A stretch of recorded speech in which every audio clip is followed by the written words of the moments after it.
Welcome to the Paperclip Podcast presented by BSDA. We have one clear goal: help you to become bigger.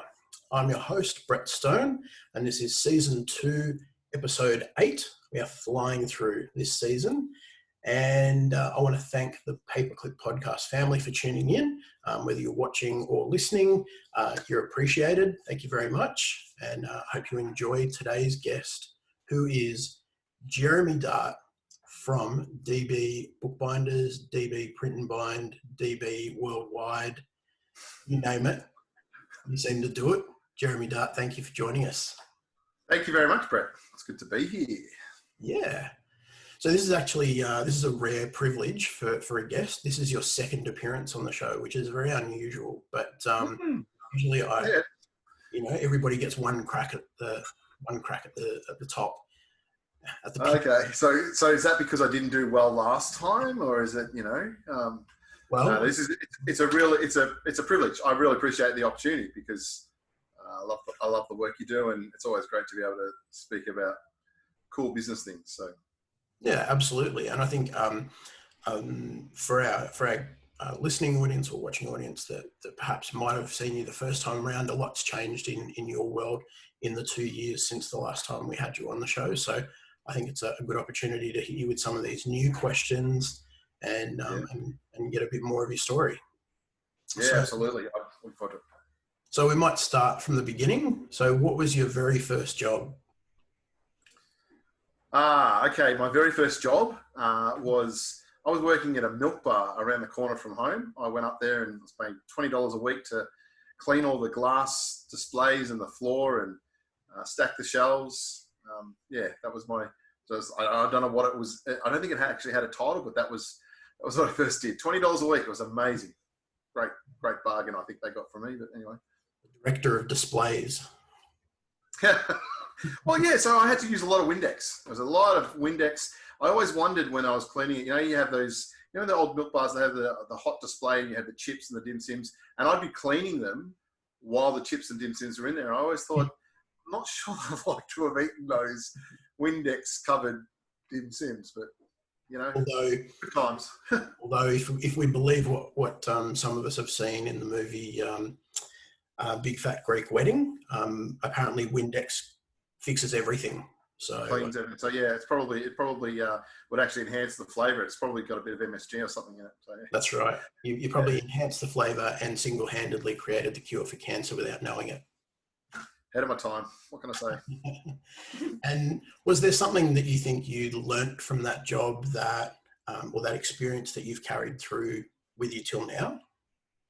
I guess where I am now with business and having worked a few jobs and run a few businesses, I think the thing that I would have learnt is the most powerful thing I would have learnt is how to treat your staff. I guess it was quite an eye-opener to have someone who I was working for, not necessarily like, I got the feeling that I was a really, really cheap deal for them. And so I guess it was valuing staff, valuing what people do. I always felt sort of, like I was doing a lot and I wasn't getting a lot of return for it. And I remember asking him once for a pay rise and I just remember all of those feelings. And I think that for me, that was something that I've taken away from to make sure that if I do have the chance, and I do have from time to time have the chance to employ staff, that I have more respect for what they can do and value them in my business.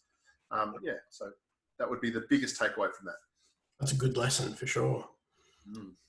And how did you learn the skills required to get into printing and binding?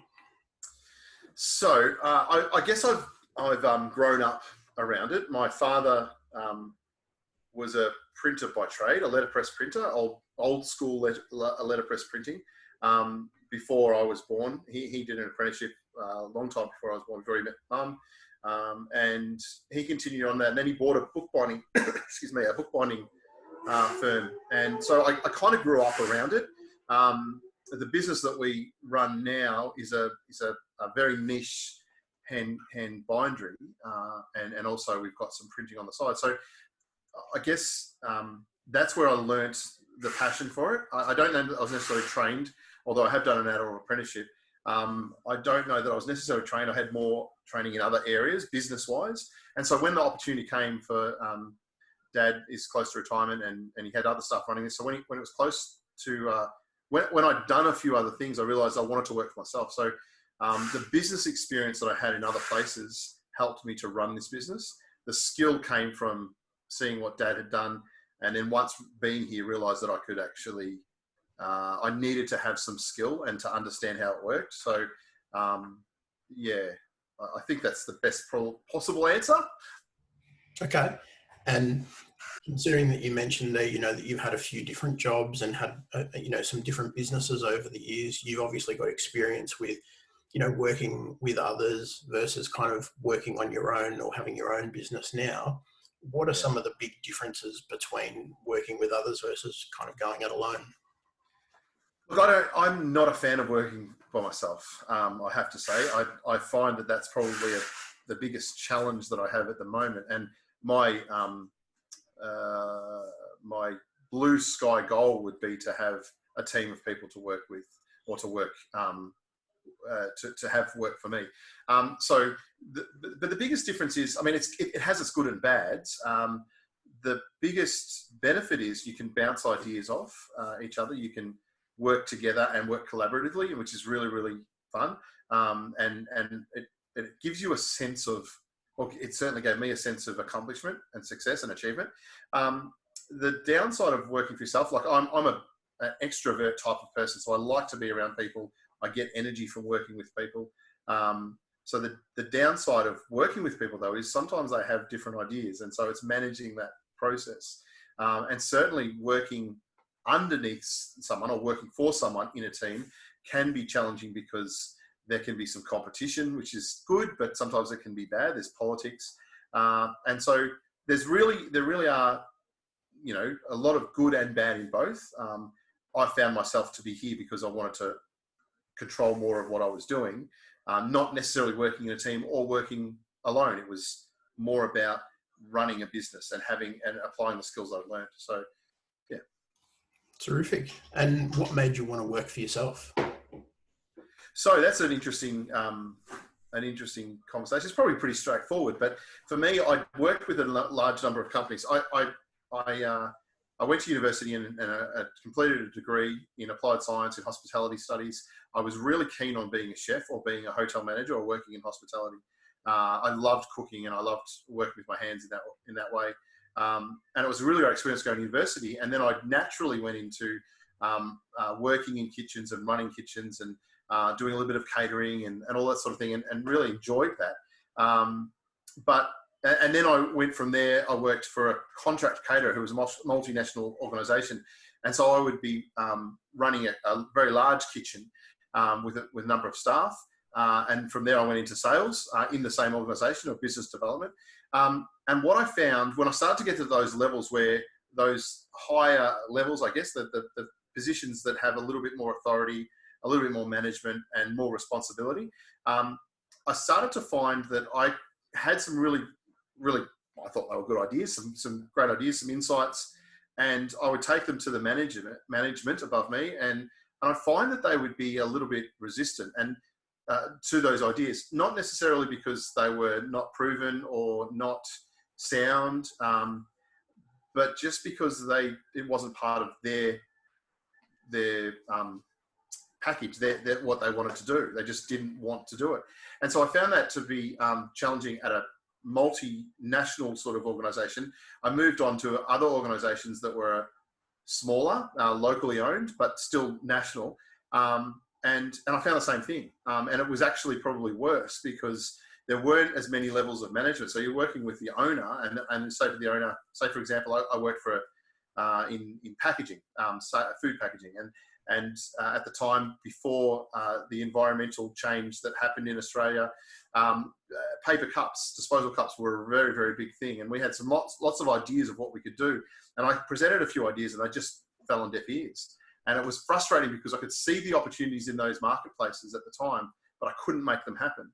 So coupled with the fact that, as I said, Dad was changing the way he was doing his business, I realized the opportunity was there to be able to control my own destiny a little bit. And so while I'd been around this sort of work, I didn't have an experience of running a business, but I had an experience of managing a business, and I knew what it took. Plus, it was a bit of a baptism of fire coming in here, but it's given me the chance to be able to do things the way I want to do them, and create solutions that, if they work or they don't work, I'm responsible for it. And there's a great sense of satisfaction for me in that. And tell us a little bit more about the kind of things that DB Bookbinders and DB Print and Binder are able to produce for clients. What kind of solutions do you offer? Sure, yeah, okay. So DB Bookbinders was originally Doncaster Bookbinders. That was the name of the business that Dad purchased it under. We're based in Moorabbin, so we changed the name to DB Bookbinders to make it a little bit shorter. Acronyms are cool. It doesn't confuse people when they walk past on the street.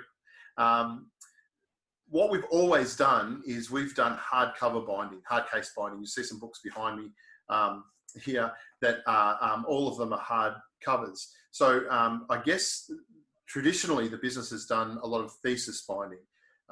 You've got your PhD thesis you complete over 10, 15 years. The universities used to require a hardcover version of it. So we'd get the cardboard and we'd wrap cloth around it. We'd press foil letters onto the cover and sew the pages and put it together and send it back to the student. And that still does occur, just not as much. The market's changed a little bit. So I guess the overarching thing is with the book bindery, we do hardcover binding as our primary focus. We also do boxes, display boxes and presentation boxes. We do a lot of restorations of old books. And we do, what we're starting to move into now is family histories and authored books and self-publishing, supporting self-published authors and things like that. And so that's where the printing comes into it. So print and bind is really a combination, trying to help people to understand that we also manage the print. Because what we found was we could work with printers, and we do work with printers, and some of them are fantastic. But what we also find is that printers are responsible for getting the image onto the sheet, but they don't necessarily have the nous or the knowledge or the experience to understand how that would then be converted into a book.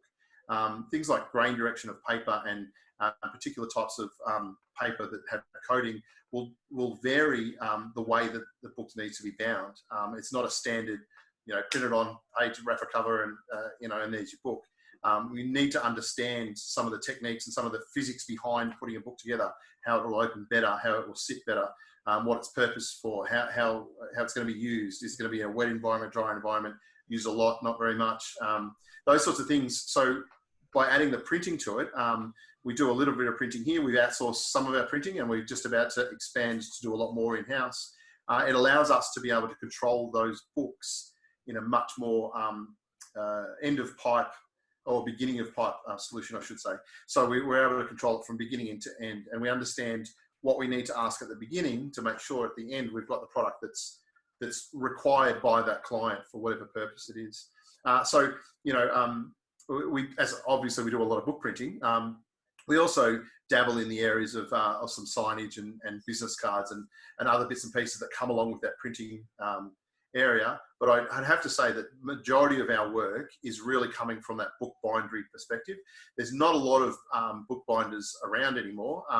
There's a few, and not very many at all at our size. So we can be really flexible in making one book, or perhaps up to about 200. Once we get up to 200, we would go, they'd probably outsource to a larger automated line that would do a lot of that work, or perhaps go overseas. But we really serve a niche, which is, I guess it's probably along the lines of print on demand, or if someone's written a family history and they want 1, 2, 3, 10 copies, that's what we would do and service that sort of market. We also do other things like we service the wedding and funeral industries with display folders and compendiums and presentations. And as well as that, we sort of get into the corporate market a little bit with our personalization and presentation. So if there's sales compendiums or diaries that are given out as corporate gifts, we can personalize those with corporate logos and personalized names and that sort of thing. So those are the sort of areas that we cover. And when you think back to the very beginning of the business, or perhaps when you you started taking over the business. What are some of the things that, when it kind of went from an idea to becoming a business? Okay, so I have the benefit of stepping into an existing business, which is really handy. I've always believed in the adage that it's easier to move a large boulder when it's moving. It's easier to redirect it when it's moving, and so I really took advantage of that. Obviously, it's my father who owned the business, and we've since changed it. I think where we've sort of developed is that idea that you're talking about, Brett, is probably with the author books. So what we've always done with this business, we've waited for people to come to us. People know what bookbinding is, so they'll come and seek us out. If they don't know what bookbinding is, they don't need it, so therefore we don't see them. I don't necessarily subscribe to that idea, because I believe that people would think that printing is perhaps more bookbinding, or bookbinding would be more in the printing game.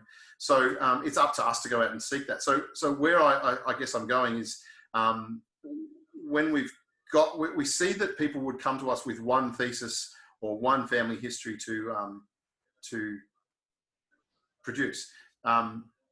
What I am doing now is going out and speaking into those places, into the genealogical societies, and the historical societies. Also going to printers themselves.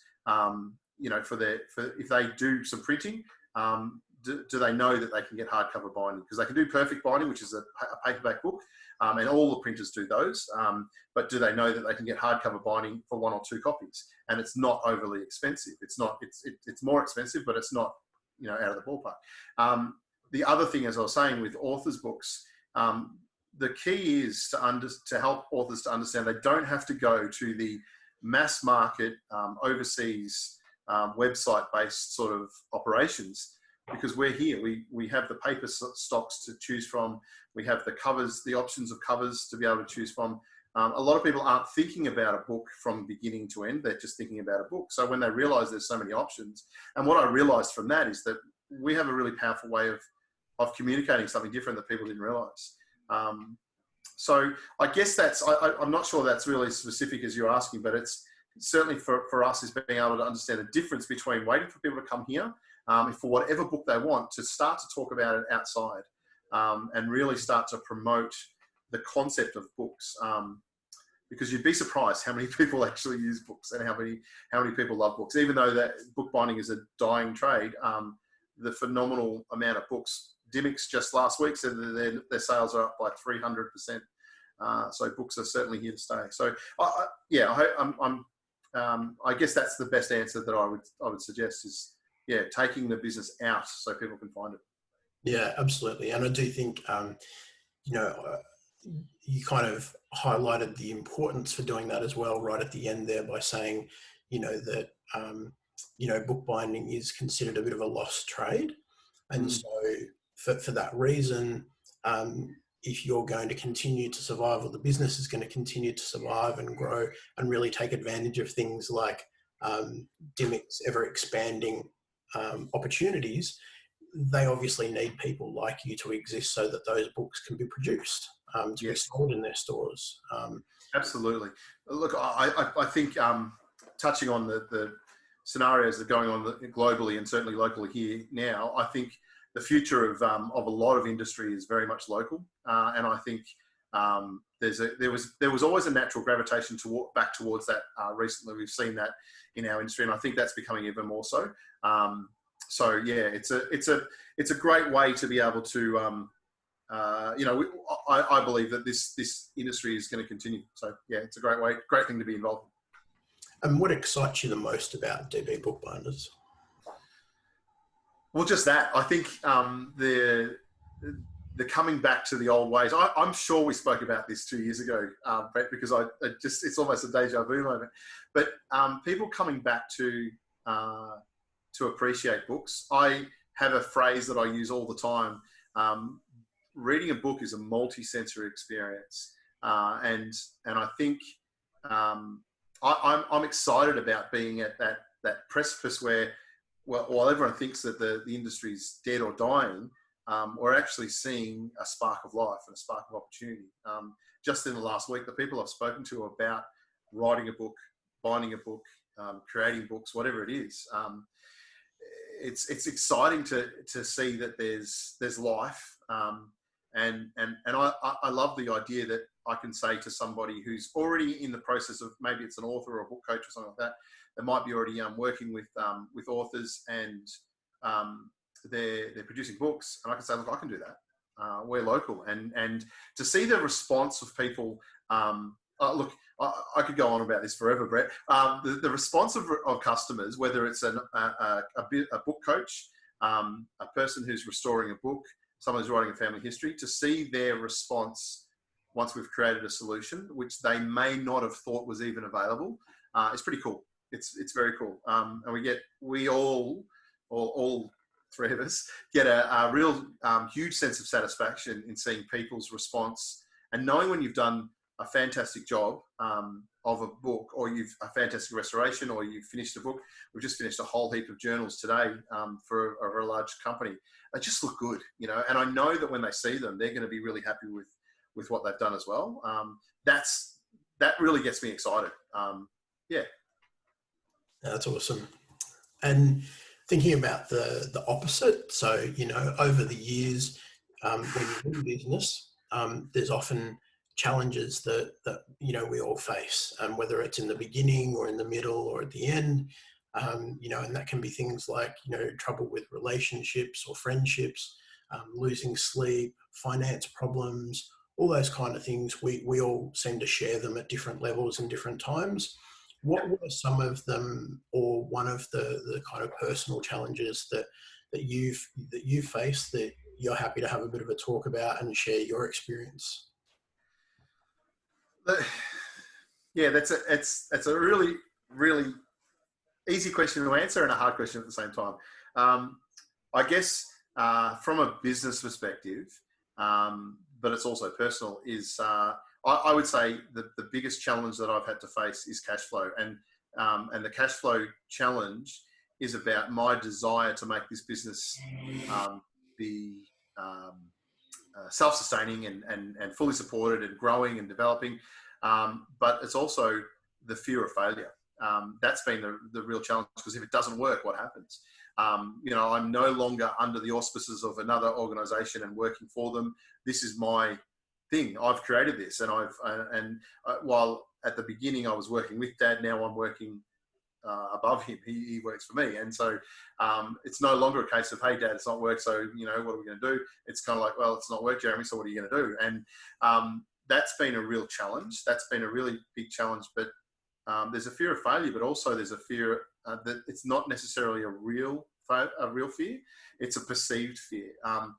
I've had a lot of sleepless nights, especially in the last probably 18 months. You said that before, that my business had changed a lot, and it has changed a lot. Part of it is that I've probably stepped into more of, this is mine now, and taking financial responsibility and overall responsibility for the way the business goes and whether it's going to succeed or not. So the sleepless nights have been sort of unfounded in a sense. There's lots of work and lots of things to do, and we've seen lots of growth in our business, but managing that cash flow so that we can continue to do the things that we need to do has been really challenging, and it's been a really, really big learning curve for me to balance out what I need to do with what's important, or what I want to do with what's important. Probably more the point. That's been quite a challenge, and to understand the numbers, understand my numbers better. I've heard some people say, you got to know your numbers, you got to know your numbers. And I never really gave it a lot of thought. I thought, well, no one really understands bookbinding because it's totally different. But it's true. Understanding the numbers, or even having your numbers in front of you, is really, really, really important. And I didn't do that. I didn't do that to start with, because my business experience was about selling, not about running a business. And so I guess, and you and I have spoken about this in the past, Brett, where there's a real fear of being found out. And I like being found out as a fraud.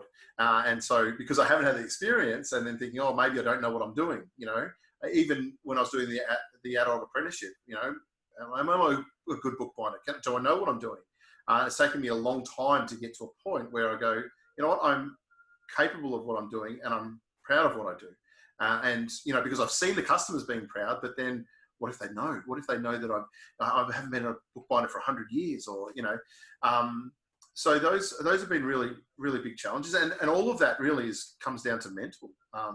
It's, you know, cash flow is obviously, you know, a challenge for every business, and it has its peaks and troughs. And in a niche and a lost trade or a slowing down trade or something that people don't necessarily know exists, it can be worse because, you know, seasonal things like perhaps a global pandemic can change people's perception of what's important in terms of binding their books. And, you know, if it sits in the shelf in a box for the next 5 years, but even though it's in dire need of repair, well, that's, you know, it's not a priority. So those sorts of things can really have a huge impact at the coalface for our business. So, but most of these things have been a mental challenge for me to overcome. To be confident in what I can do, and what the business does do, and then being able to represent it to go out and speak to people and say, hey, look, we can do this. How can we do it? How can we do this to help you? What we do is actually going to help your business. So overcoming that has been it's been, you know, if I look back over certainly the last 12 months, the challenge of that and overcoming that, starting to overcome that and understand that better, has been pivotal. It's really been pivotal and exciting to see the business move forward because I've been able to manage that better.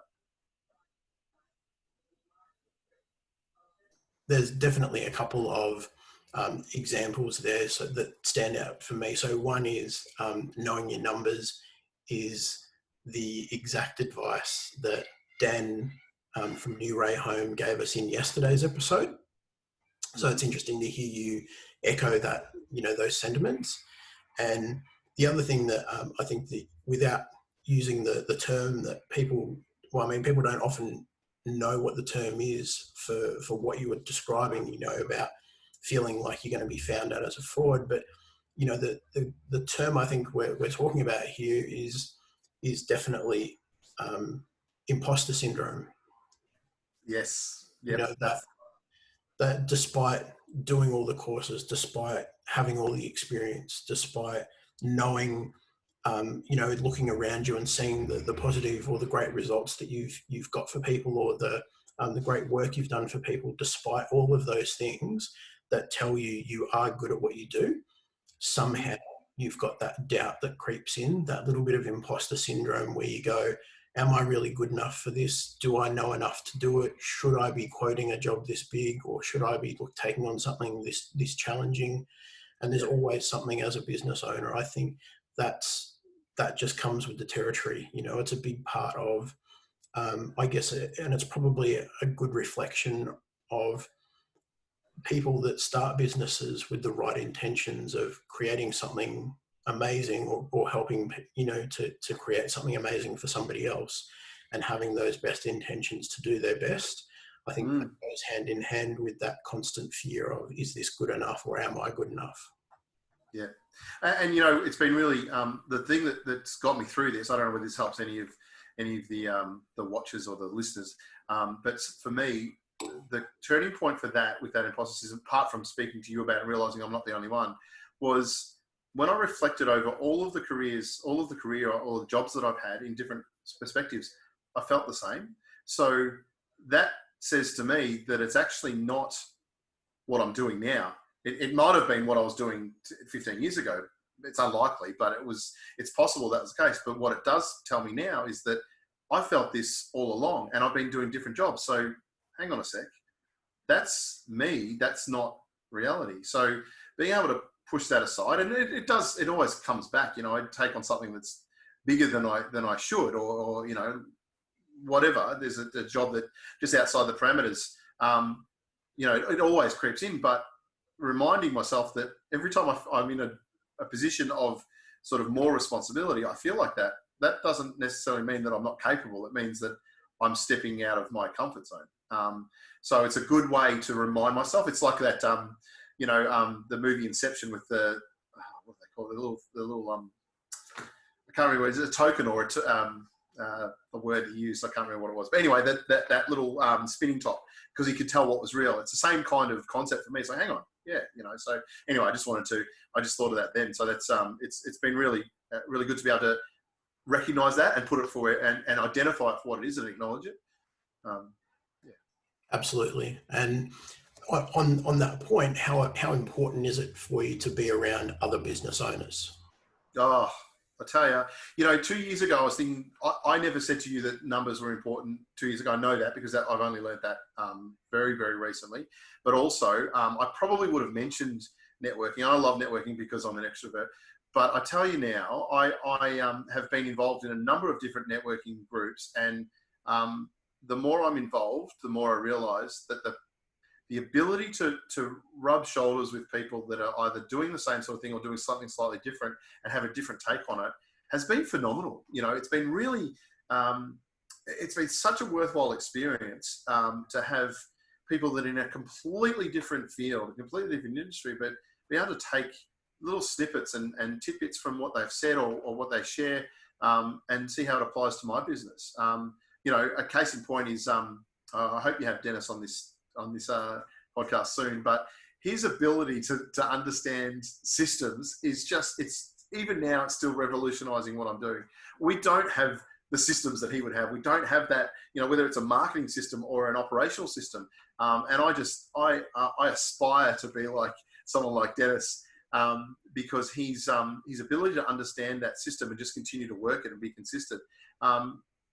That's one example. And I could spend all afternoon talking about the number of people that I've had that experience with. So yeah, being around business owners, it's a priceless thing. It doesn't matter how much it costs, to go to breakfast or whatever it is going to be, it really is a priceless experience, especially if you go there with the intention of what you can learn, being teachable.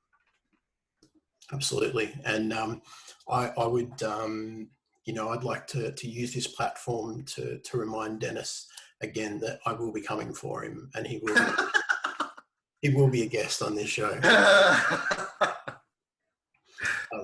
I think I absolutely echo what you're saying. In fact, anybody that's around me regularly would know how often I use people like Dennis and Peter, who will be the guest on tomorrow's show, and Dale, who I hope will be a guest again in the future, in the coming weeks as well.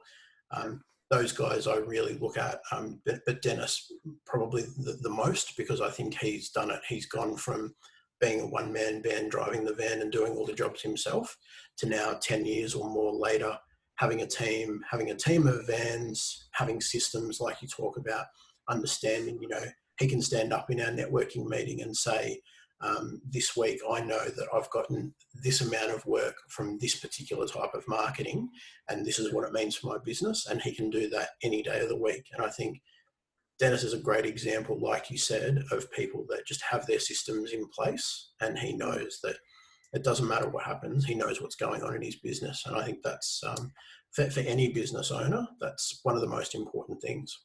Yeah, absolutely.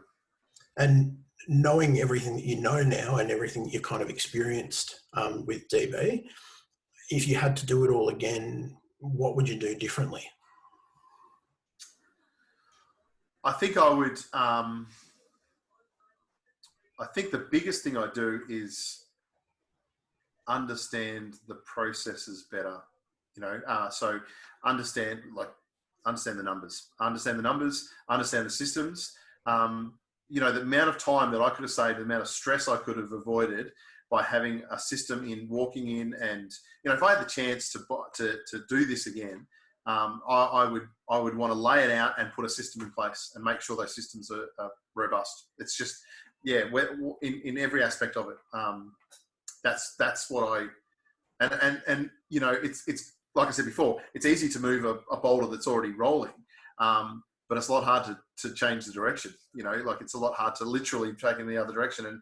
And with a lot of aspects of this business, it's not designed like that. So we have to keep going. We've got to keep the work coming through, but we've got to change the system of how the work comes through. And so that's harder to do. So stop it, create the system and start again would be that's what I would do if I had the chance. And what do you think over the course of your working career, whether it was, in the beginning in the milk bar or as recent as the last job where you're working for somebody else, what do you think the best advice that you've been given is? It's really funny. I had, when I was working in the packaging world, my immediate reporting manager, his name was Brett too, by the way, he said to me, if your business isn't moving forward, it's not stopped, it's going backwards. You can't have your business just stopped. It has to keep moving forward. That was one piece of advice that's always stuck with me. And the other one was, and I'd probably be shouted down by a few people here, but with new business, you can afford to be as flexible as you like with the margin, but with the existing, you can't. You've got to, you do whatever you do to get new business, but you've got to manage the relationship with the old business. And I thought that was quite an interesting sort of take. As I said, there's some people who wouldn't necessarily agree with that, but it depends on how you define that in terms of margin and in terms of what you need to do to get that new business. I just remember those things being really sort of pivotal in understanding how the whole business continued to grow with that company. Absolutely. And so we'll shift gears a little bit into some advertising and marketing type questions. And so the first one that I've got for you is thinking back to, when you moved into the business and, you started having some control and some say in what was going on. How did you get your first customer? How did I get my first customer? Well, it's sort of, I'd have to say that the thing that stands out most of all, obviously before I had this particular role in the business, I was sort of involved. I remember going and approaching libraries. Libraries aren't quite as where they were then, but I went out to, I think, Monash University Library and just said, look, we can do this work, and how did I get it? I found out the number. I looked for the person that I needed to speak to, understanding that it would be a librarian, or make a call to the library and say, who do I speak to about this? And just continue to unravel, go down that rabbit hole and try and find the right person. And then just pitch to them, just literally said, this is what we can do. Have you heard about what we can do? This is what, can I come out and speak to you and show you what we do and how we do it, and perhaps give you a price on some books that need restoring. Because at the time, as I said, they were in that sort of market. So, I do recall doing that, and we had boxes and boxes of books coming back. There might have even been like minute binding. So it was organisation magazines or council minutes or something, committee meeting minutes, that they just had boxes of them. And that was a pretty cool example. And it was the same process that I duplicated a number of times. Just trying to find the right person, speak to them, help them to understand what we can do, make sure the price is right and the service is right, and then ask for the sale. And once a customer or a new customer or client is on board, what is it that you do that you think makes your customers feel special? I would say, and I've always felt this, one of the challenges with bookbinding, with this type of industry, is it's very mysterious and it's very closed shop and people don't really understand it. And so my focus has always been, I believe that there are some really, really great commissioned bookbinders that do some incredible work that I'd never be able to do. I'm not the master craftsman of gilding, and I know how to create a really nice book and create it for the purpose it's designed for. But I know that we do a really, really, really good job with the work that we do, and we take very, very, very, very much pride. We take a lot of pride in what we do. We take a lot of care to make sure that the books meet the requirements of the customer. But that's what everyone does. And so the difference that we make is we make sure that customers feel like they are important. I absolutely 100% believe in this game. The difference between us and any other bookbinder in the whole world is going to be customer service. I want the customers to understand what we're doing, how we're doing it, what we're doing for them, and making sure that we're communicating with them. Now, I don't always get it right, but I pride myself on the fact that customers say, it was such a pleasure to deal with you. It was so good to be able to hear what you had to say, or to guide me through the process. I really appreciate your support. I really appreciate it. And so that says to me that what people want to be treated like is that they're important and that their books are important, and the work that we do is important. And so I've just always maintained that. That's the number one thing that's important for our business.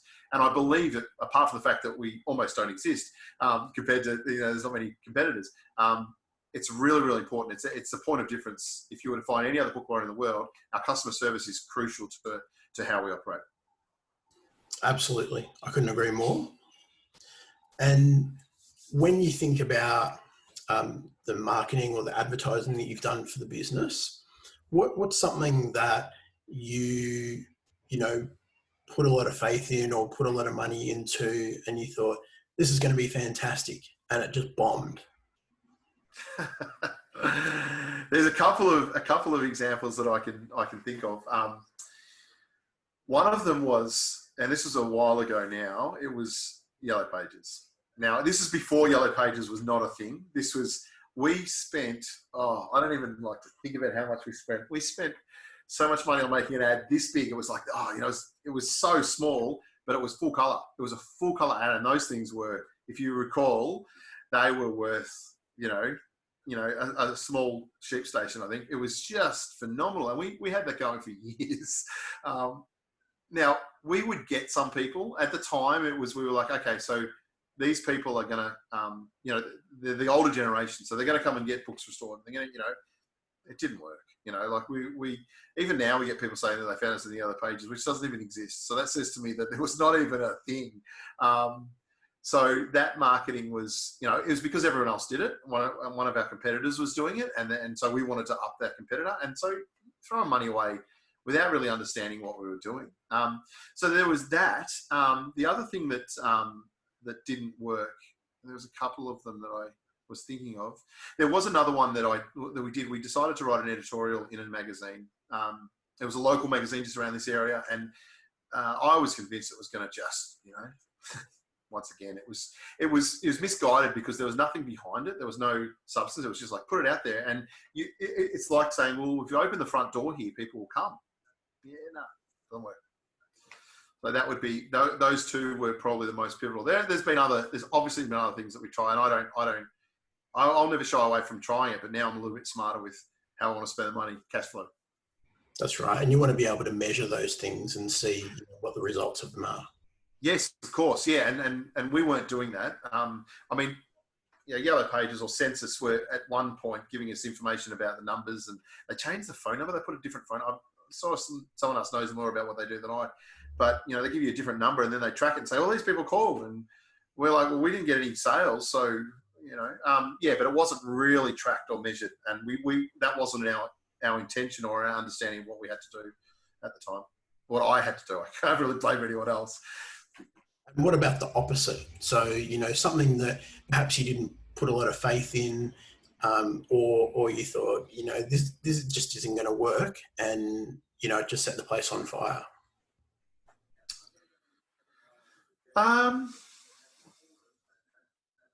Yeah, okay. So recently we've done a little bit of work with our website, and the website guy that I'm working with was convinced that we'd be able to do, get up and down the East Coast and this was with Thesis. Actually, it was all about Thesis, because we were convinced the market had dried up and there was nothing left. And I remember him saying to me, we're going to do this, and it's going to, we'll get SEO stuff. And, I don't understand SEO. I don't understand any of that.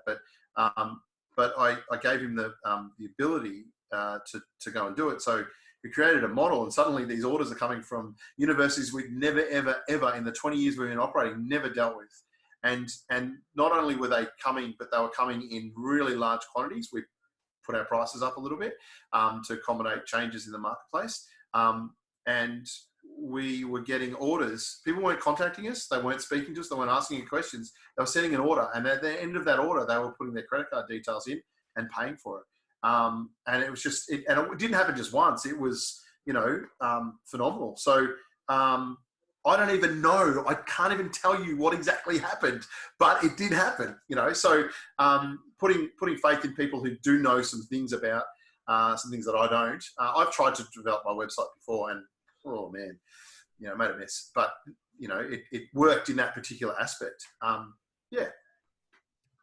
That's certainly a great testimonial, I think, for the example of somebody who is a classic, absolutely classic bricks and mortar business like yours, and being able to take it online and into the digital world and into people's lounge rooms and phones. I would say that 90% of our business is now online, and it will continue to go like that. We were always going to have a connection with in-person dealings because of restorations, which have to be done in person. There's no other way. But 99% of the rest of our work no one needs to be here. No one needs to, it can all be done based on a virtual shop, online. So, and even then, the restorations can still be done remotely. I had a school call up today. They're going to send photos. We're going to make a decision and provide the information we need to without even being in contact with them. Eventually we will, but the starting process of that the starting of the sales process is very much of an offsite experience. So yeah, you're absolutely right.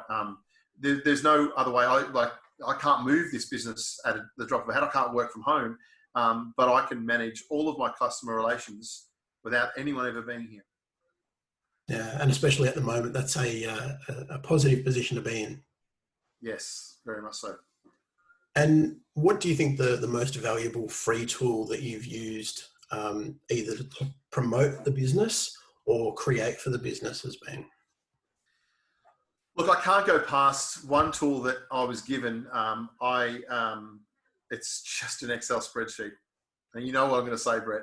This, I said before, numbers, know your numbers. Now, I didn't understand what cash flow was. And to be honest with you, my experience as a cash flow, not for big business, but for small business, cash flow is just for the bank, isn't it? Isn't that just what you do when you want to borrow money? So the accountant does a cash flow and then you just submit it and they go, yeah, that's what. But how do you know? How do you can't predict anything really. You could put any number in there at all. Like, oh, okay, well, you think you're going to get $50,000 in sales next week? Great. And so that was always my attitude. I never really understood it. And even when I had this tool in my hands, I engaged the local council had a free mentoring program. And I was lucky enough to have one of the guys, he was a retired CEO of Mitre 10. And he gave me this tool. He just gave me this. He said, here's a cash flow tool. And even when I was working with him, I didn't understand it. I was like, all right, I put the numbers in and I can't work this out. It doesn't make a lot of sense. And it wasn't until sometime later that I started to use it more with my my now business coach, Peter, who I believe will be a guest with you very shortly. And I started to use it and realized that all of a sudden, this was actually giving me the numbers. It was giving me that, I talked about before, the mental challenge, the sleepless nights, not sure how the business was going to operate, whether it was going to work. When I started to, when it was encouraged by Peter to use it, I showed him, he said, this is perfect, use it. When I started to use it and put the numbers in, I realized I could predict where my business was, not in 5 years. I can't do that far ahead, but I can look at it and say, I've got this much money in the bank. These are the expenses. This is the sales that I know are coming. And if the sales are tweaked like this, then I will get that result. I've never seen anything like that in this business. And so and it was completely free because the guy said to me, just have it. And I think if I'm not mistaken, there might be about 6 other people that are currently using that free tool because it's just, it's phenomenal. And it's so powerful. Like I'm basing that on what other people are telling me because I think that's cool. But other people are saying it's as powerful a cash flow as they've seen. And all it is a spreadsheet. Spreadsheet with some formulas that add and take away and get an end result. So that's my go-to tool. I think it's interesting that you say that as well, because last night, actually after the interview with Dan finished, he showed me a spreadsheet that he built that he uses basically to estimate every job, not just in the very beginning, but also right through to the end and through every stage. And he can look at different properties and see, different timelines and different money and then the cash flow of each job and everything. And he's used and continued to use Excel through his, entire running of the business because he hasn't been able to find a professional tool out there that does the same thing that he was able to build with Excel. We found way back when I was doing catering, I was working in an aged care facility. It was almost like a hospital, and we created a similar sort of thing. It was Excel based, and it created a menu card, so you could actually work out from that menu card. You could work out what every resident, 150 residents were in this aged care facility, and it was all conveyor belt. It was really very much a very high production sort of thing. But we could create order lists, and it was all spreadsheet. It was all Excel. It was, you put all of the details in, and it would create a menu card for each individual resident, and then you'd also create a list for every single supplier. As much as there's some things that are really cool. I love using a lot of online tools, but I can't get past Excel. If I can make Excel do what I need it to do, I'm very happy man. Absolutely. Dan and I joked that I joked with him that I thought I was an Excel savant until I met Dan, and then he showed me that he was the real Excel wizard, grand wizard. So. So what's the next big thing for DB Bookbinders? So we're really focusing. The market's changing, not because of the pandemic that's going on at the moment, but it's been changing anyway. The universities no longer require a thesis binding, and I said that before. It stopped and then it started again, and we've started to tackle and attract much more attention to us because there's fewer of us around.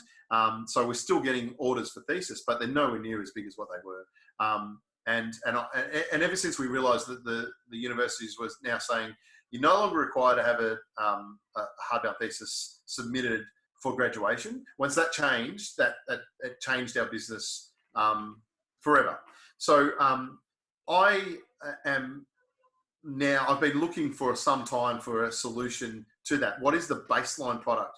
We do have people coming up from time to time doing one-off books and that sort of thing. And I've never thought that was the really big solution.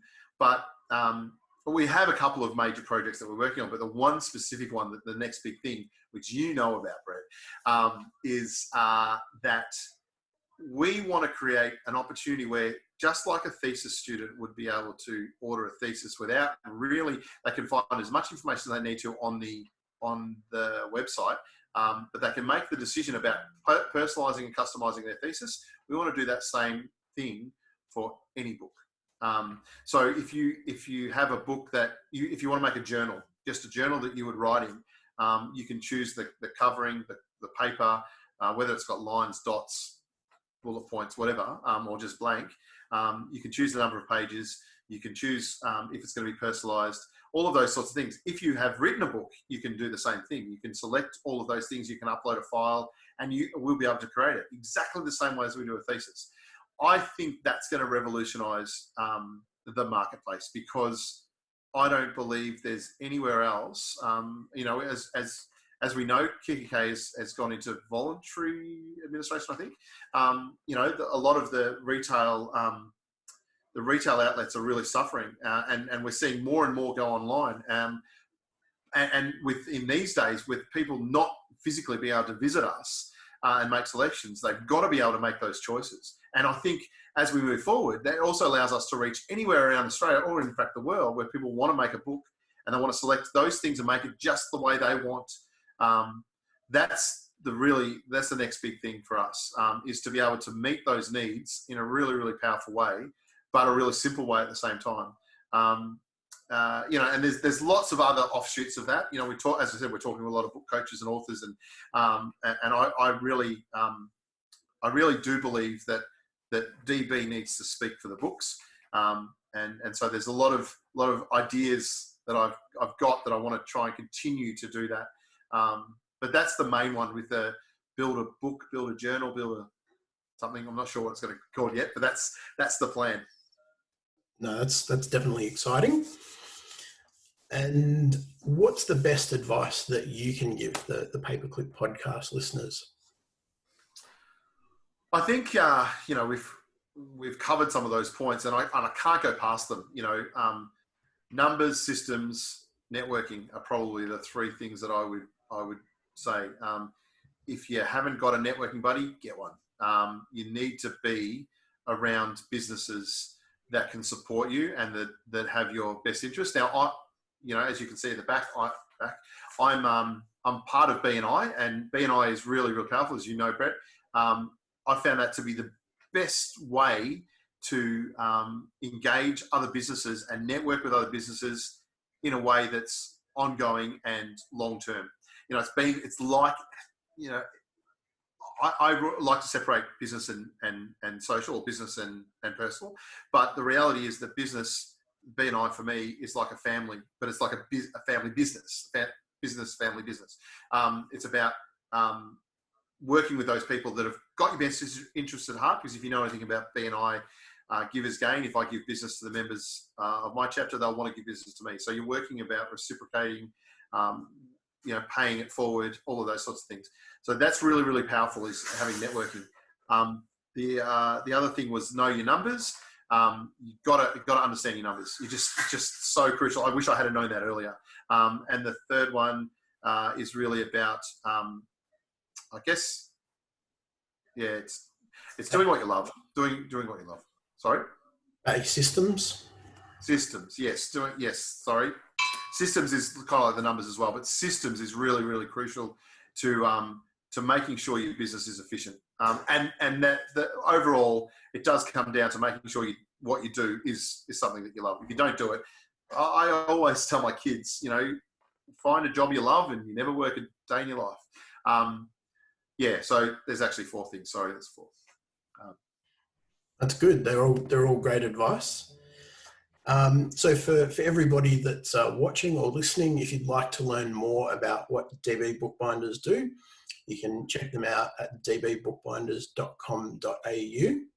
I always like to close the show with a quote. And one of the things that I've changed about the podcast over the time that I've been doing it is that I now like to include a quote that's relevant to your business.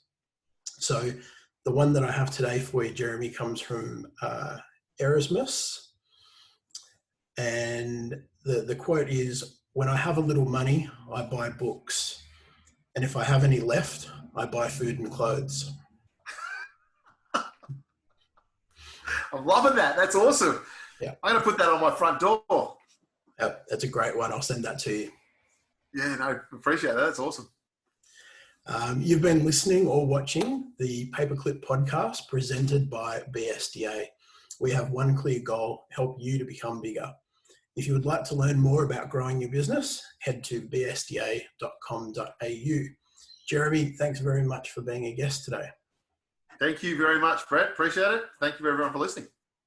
And until next time, everyone, keep growing.